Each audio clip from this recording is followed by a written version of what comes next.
Bismillahirrahmanirrahim. Assalamualaikum warahmatullahi wabarakatuh. Alhamdulillahirrabbilalamin. Bersyukur kita kehadiran Allah yang Maha Kuasa yang telah memberikan nikmat kepada kita semua, sehingga dengan nikmat yang diberikan Allah kita masih bisa menjalankan kehidupan kita di dunia ini.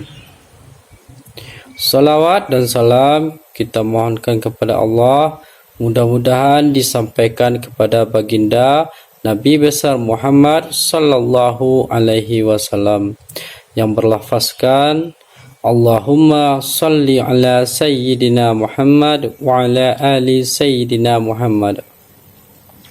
Baiklah, anak-anak Bapak kelas 4, apa kabarnya hari ini? Sehat?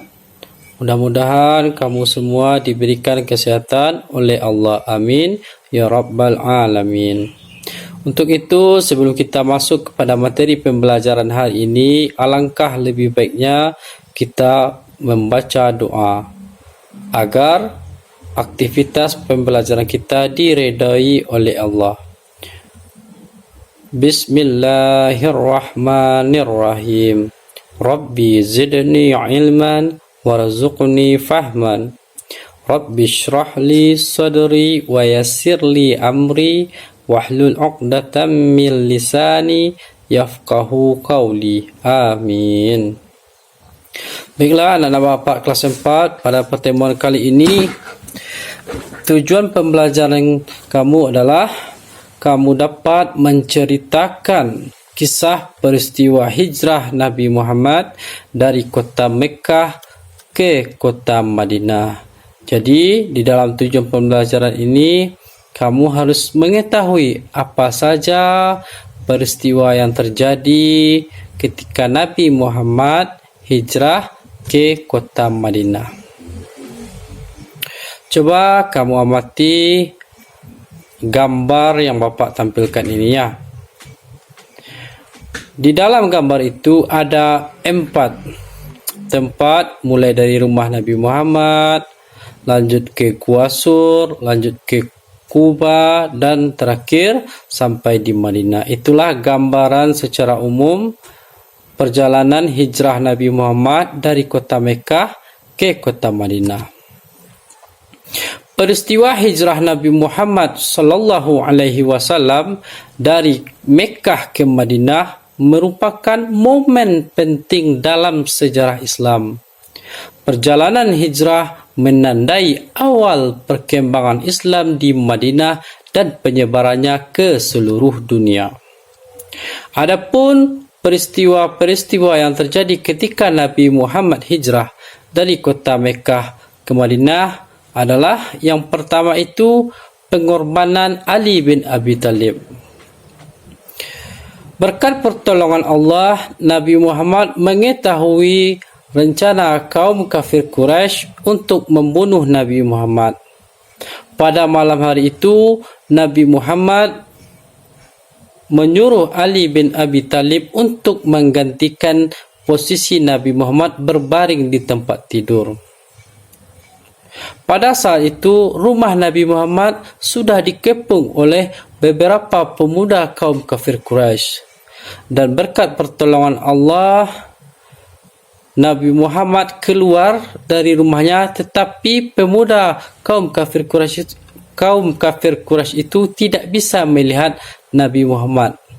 Inilah salah satu bentuk pertolongan Allah kepada Nabi Muhammad, di mana ada dijelaskan di dalam surat Yasin, wa ja'alna min baina aydihim saddaw wa min khalfihim saddaw fa'akshaynahum fahum la yubsirun. Kemudian setelah keluar dari rumah Nabi Muhammad menuju ke tempat rumah Abu Bakar. Di sana sahabat Nabi Abu Bakar Siddiq sudah menantikan Nabi Muhammad dan menyiapkan 2 unta. Setelah itu, dari rumah Abu Bakar, Nabi Muhammad melanjutkan perjalanannya ke Gua Sur. Mereka berada di dalam Gua Sur selama 3 hari. Di dalam Gua Sur itu sempat ada kaum kafir Quraisy yang mendekati gua. Dengan pertolongan Allah, kaum kafir Quraisy yang mendekati gua tersebut tidak jadi masuk ke gua sebab di pintu gua tersebut ada sarang laba-laba dan ada burung merpati yang hinggap, sehingga mereka beranggapan bahwa tidak mungkin ada seseorang yang masuk ke dalam gua karena pintu gua itu tertutup oleh sarang laba-laba. Inilah bentuk pertolongan Allah kepada Nabi Muhammad sallallahu alaihi wasallam. Setelah berada 3 hari di dalam Gua Sur, Nabi Muhammad melanjutkan perjalanan ke kota Madinah. Di dalam perjalanan ini, Nabi Muhammad dan Abu Bakar Siddiq ditunjukkan jalan oleh seseorang yang bernama Abdullah bin Uraikid, di mana Abdullah bin Uraikid ni tahu dia jalan-jalan pintas yang tidak dilalui oleh orang-orang. Karena sebab menuju kota Madinah itu biasanya orang melalui jalan yang umum, tapi untuk menghindari kejaran dari kaum kafir Quraisy, makanya dipilihlah jalan pintas. Contohnya, misalkan jalan ke kota Madinah itu kita harus menuju ke utara, maka jalan yang dipilih adalah ke selatan. Artinya untuk mengecoh kaum kafir Quraisy, Nabi Muhammad dan Abu Bakar menuju arah yang berlawanan dengan cara memutar. Kemudian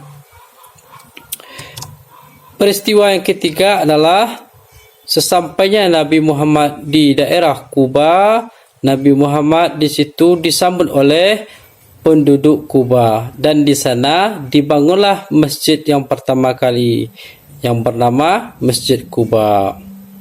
Beberapa hari Nabi di Masjid Kuba, Nabi melanjutkan perjalanan ke kota Madinah.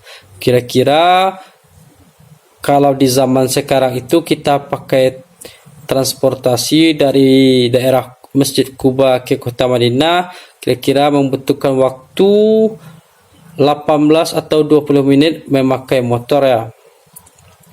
Atau kalau kita berjalan kaki, kira-kira waktunya lebih kurang 2 jam. Jadi itulah gambaran peristiwa Nabi Muhammad, mulai dari pengorbanan Ali bin Abi Thalib, Nabi Muhammad menuju rumah Abu Bakar, kemudian berada di dalam Gua Sur selama 3 hari, dan sampai di Kuba, dan melanjutkan perjalanan hingga sampailah di kota Madinah. Di sana penduduk kota Madinah sudah menantikan kehadiran dari Nabi Muhammad sallallahu alaihi wasallam. Sebagai contoh atau bukti bagi kita, sambutan penduduk kota Madinah sangat hangat terhadap kedatangan hijrah Nabi Muhammad dan Abu Bakar As-Siddiq. Ini bisa kita lihat atau kita dengar melalui lagu berikut ini. Tala'al badru alaina min saniyatil wada wajaba syukru alaina mada'an lillahi da. Baiklah, anak bapa, itulah rangkaian peristiwa yang terjadi ketika Nabi Muhammad melaksanakan hijrah dari kota Mekah ke Madinah. Mungkin itulah materi kita pada pertemuan kali ini. Kesimpulan pembelajaran pada hari ini adalah pada hari Kamis 27 Safar 1 Hijriah, Nabi Muhammad meninggalkan Mekah dan tinggal di dalam Gua Sur selama 3 hari. Pada hari Senin 1 Rabiul Awal tahun 1 Hijriah, Nabi Muhammad menuju Yastrib atau kota Madinah. Kemudian pada Senin 8 Rabiul Awal 1 Hijriah, Nabi Muhammad tiba di Kuba dan mendirikan Masjid Kuba. Dan yang terakhir, pada tanggal 12 Rabiul Awal 1 Hijriah, Nabi Muhammad telah sampai di kota Madinah. Baiklah anak-anak Bapak, kelas 4, itulah materi pembelajaran kita hari ini. Mudah-mudahan dapat kamu pahami, dapat kamu mengerti, dan kamu bisa menceritakan beberapa peristiwa yang terjadi ketika Nabi Muhammad melaksanakan hijrah dari kota Mekah ke kota Madinah. Kita cukupkan pertemuan pada kali ini dengan membacakan hamdalah. Alhamdulillahirabbil alamin. Assalamualaikum warahmatullahi wabarakatuh.